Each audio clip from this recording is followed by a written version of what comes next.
Welcome back. It's a new episode of the show. Yeah. This week What we're are we going to be talking talking about our experience and kind of helping people out who want to get into photography, videography. Talk about our experience starting to learn a professional camera, white balance, shutter speed, frame ISO. rate, all that stuff. Yeah. And what they mean. Yes. And how did we learn what they meant and how we learned. Yes. So I'm going to go ahead and start. Do you want me to start or do you want to start? Yeah, go ahead and start. So before we started using like professional cameras, we had just a point and shoot digital camera we filmed on. It was a purple Coolpix camera. That camera we used for right here. Yeah, several years, but we were like young. We didn't do anything professionally. Right here, check it out. Right there. Yeah. We didn't do anything professionally until the first time I really messed with stuff was once I went into school. I went to teleproduction. I have, it's a degree in teleproduction, basically, TV production. But part of it was because we went to the same thing, we learned from the same professor. He was big into saying, I don't really want you to buy a bunch of books and spend a bunch of college money on books and stuff. I want you to buy just maybe a cheap like DSLR camera, or affordable DSLR camera that you can kind of start yourself off with. You can learn to shoot with, and then you can also maybe start yourself taking photos that way and then eventually upgrade, but start with something. So I remember buying my first camera when like DSLR. It was a EOS Canon Rebel T5i. And I remember using it the first time when I went to class. I bought it and picked it up a little bit, but I didn't really understand it much until I started. I remember the first time I shot with it was he just said like, okay, we're going to use this class period we're going to go out of the classroom and we're going to shoot just a couple photos, just practice with your camera a little bit. We're just going to use this. We have about like an hour and a half of class time. If you have any questions, ask me. But I remember he kind of put us in this scenario and said, take pictures of this. And it was terrible. I don't think I came out with a clear picture. I think the thing that what made it a little bit difficult for me at the beginning was the shutter speed. Because I remember I would always make the shutter too slow. Well, I guess it's a little bit of both. Because if your shutter speed is one way, then it affects the other settings. But it affects the frame rate. The way it looks. Or it affects the way the image looks. You're still going to get the same frame rate. So I would always have the shutter way too slow because of my frame rate, and it would just be blurry. So before we kind of get into the kind of settings, what was your experience? How about you? Well, I remember our Professor Sharam telling me that before you did the class. I remember him saying that. However, before I started in high school, I got this thing. This is no longer works. The card reader got messed up, but I kept the body.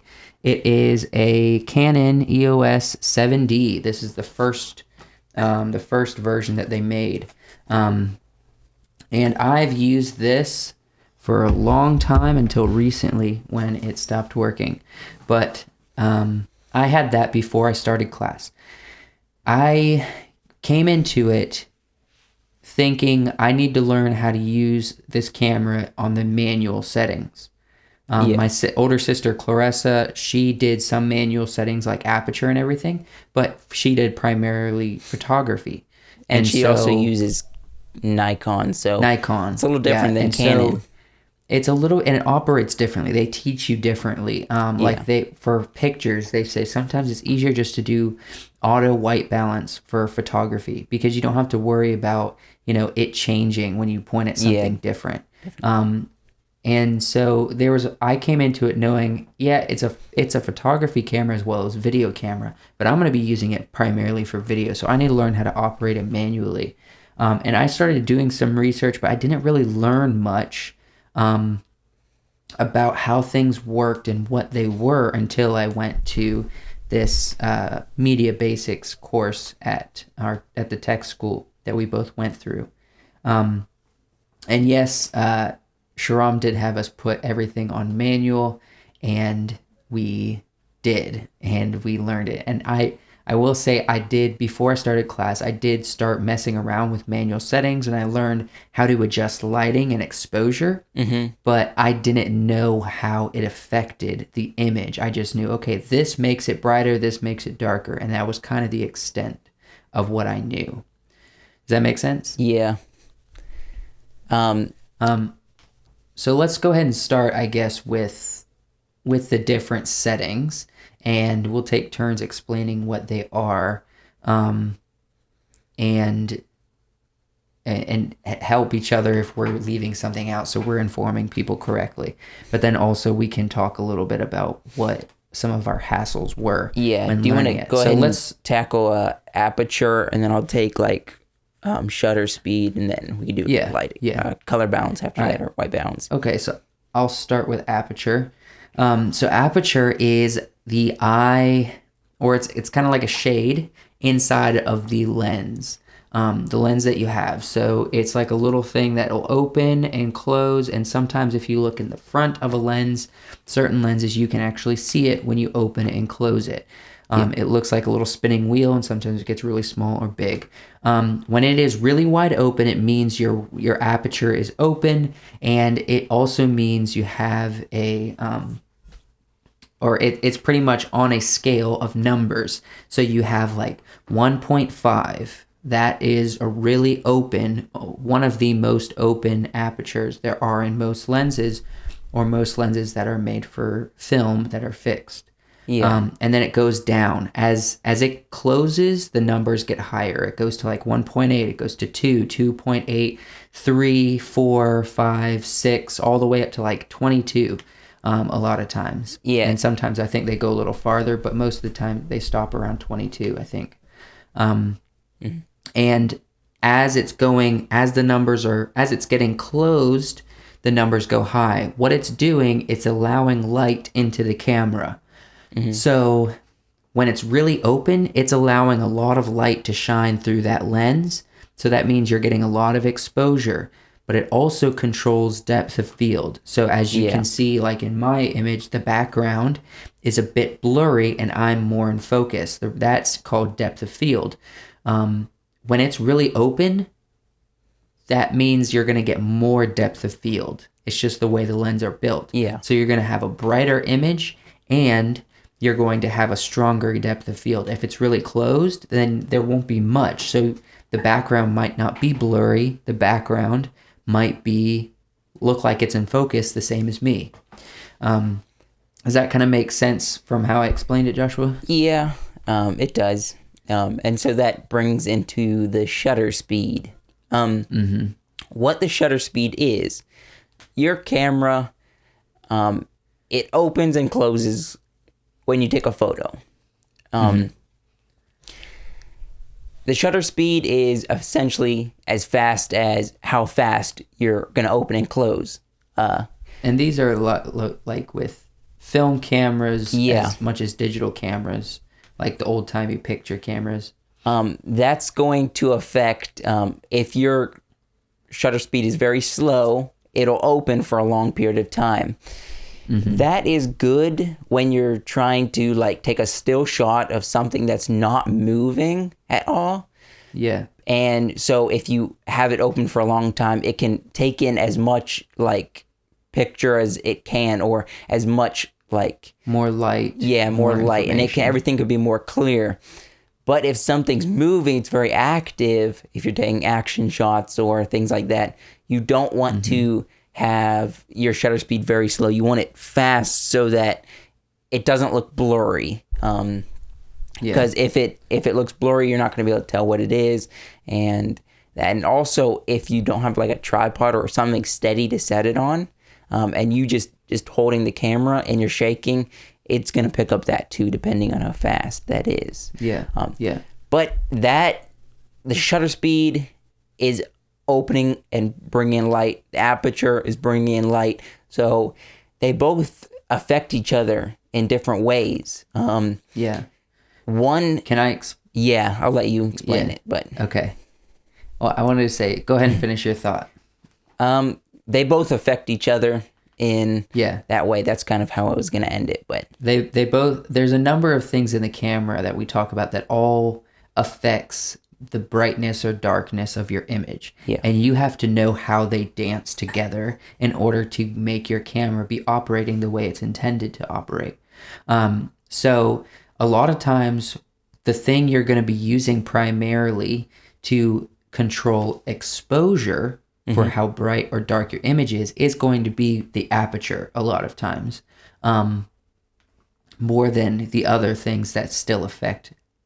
So when Joshua explained shutter and shutter speed, when it comes to when you're recording video and not a still image, what you do, it's divided up by a name like 1/2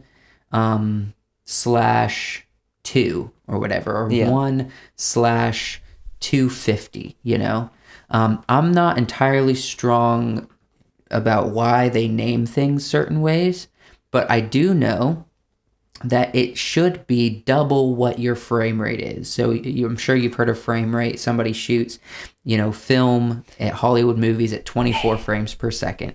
I don't know if we should get in this because I feel like this is a little bit more advanced and it's going to make people confused. It makes perfect sense to me because I've been doing it forever, but it's kind of confusing to people, so I don't know if we want to get into all that. But I got you. Essentially, you want to just kind of stay a little wider right now? Essentially, they all kind of work together, and it affects... I'll just say this. I'll just say your shutter speed needs to be double, for the most cases, what your frame rate is. And if you're actually interested in this, then you can take that concept and Google more information on it. Yep. All right, so let's move on to ISO. Go ahead and start. You want to talk about that, get it kicked off, and then kick it back to me or whatever? No, let's have you do the ISO, and I'll take the white balance, because I want to say sounds good. something about white balance. Okay, all right. So ISO also controls how much exposure you're getting. It's amount of light getting to your sensor. And what that does is it's also on a number system. Older cameras used to refer to it as gain. But ISO and gain are the same thing. ISO is a little bit more modern terminology with digital cameras and photography, and gain is more of the older terminology. So if you see an old camera that says like gain on it, it's referring to ISO. And so pretty much it's a numbered system, just like everything else, in like the hundreds and thousands. And it controls the amount of exposure you're getting, but typically, if you want to make sure that your ISO is lower, because I know some cameras that they're building today have really strong, good ISOs, but overall, there's always been the issue that if you go too high with your ISO or your gain, your image becomes really grainy. And you can actually test this on your iPhone. You can go into a dark room and you can turn on your camera and you can look around and you might say, okay, I'm getting a lot of light even in this dark room. But if you look on your camera or take a picture, you're going to notice it looks like really low quality and very grainy, almost like someone's added like a grain effect to it. And if you do it opposite, where you go out in the sun and you take a picture, then it's really clear and really sharp without grain. It's because in your camera you have something that is the ISO in your camera being set on a not manual. What is it? Automatic or auto? Auto. Yeah. And so it's adjusting it on auto. And so you don't have any control over that in your phone. But you can decide where you're going to shoot it and how much light to give an image. Yeah. So let's go to white balance. That was all you were going to say, right? Yep, that was it. Okay. I'm keeping it simple, I guess. White balance, there's a couple of different ways you can do it. There's a manual setting to where you're going to kind of adjust it to whatever you're going to shoot at. And then there's also a lot of cameras, especially DSLRs and just cameras, they have kind of preset white balance settings. Yeah. Daylight, inside, shadowy, night. So that kind of adjusts the color of your picture, how it's going to look, how white is going to look on your screen. And to do with that manual, the best way to do it is just take something that's truly white and take a picture of it, and like you can just adjust to that, so you'll know what you're going to be, what you want your white to look like. Yeah. And a lot of people keep like carry around a white, what is the name for it? Like just a white card. Yeah, white card. White card. So they can put it from their camera and adjust that just manually. But And then the you reason also for that, have like flat white. Is this getting too much into it if I talk about flat color grading? You can keep it simple. The purpose for white is that cameras are set up and color grading is set up that white, if you can get true color white, so if you walk into a room, you turn your camera on, and you can make this white card look white and not have like a green tint or a red tint or a blue tint that sometimes a camera can give it if it's not adjusted to the correct lighting in that room, then it won't look right. So you use that white card as a reference to say, when you make this look like true white in your camera, then it's going to look like true color in the rest of the room as well. And it's just the way color grading is set up. That true white helps you balance that. That's why they call it white balance. And there's a bunch of ways you can do it. But and also as you get farther along, a lot of times people can just get in an environment and guess really close to what is going to be the correct white balance setting without actually needing a white card, just because you kind of memorize and know based on the color temperature in a room or in an environment what your camera needs to be set at. Yeah, so I would just say, just to recap, the camera's set up with like 3 different settings, I guess, that you adjust. The shutter, the aperture, and the white balance. And ISO. So 4, yeah. So 4. I forgot about ISO. Yeah, and you can also get into like frame rate and the size of quality, like 4K or 1080 that you're doing. Yeah. But again, that gets into more, we're talking about operating a camera on manual mode and what are things that you're constantly adjusting when you're operating a camera. Now that we've explained all that, I want you to tell me, what is one of those that stuck out that was the hardest for you to understand and to get and to figure out, how to get used to and how to get comfortable using on a regular basis? I mean, I kind of explained that at the beginning, shutter speed at first. But then I realized, I remember after using the camera a while, if you just want to really good depth of field, the lower you go basically is what you want. The lowest setting your camera will go. So I remember just putting my aperture as low as it would go and kind of adjusting my shutter speed accordingly to that. And that's kind of like a good rule.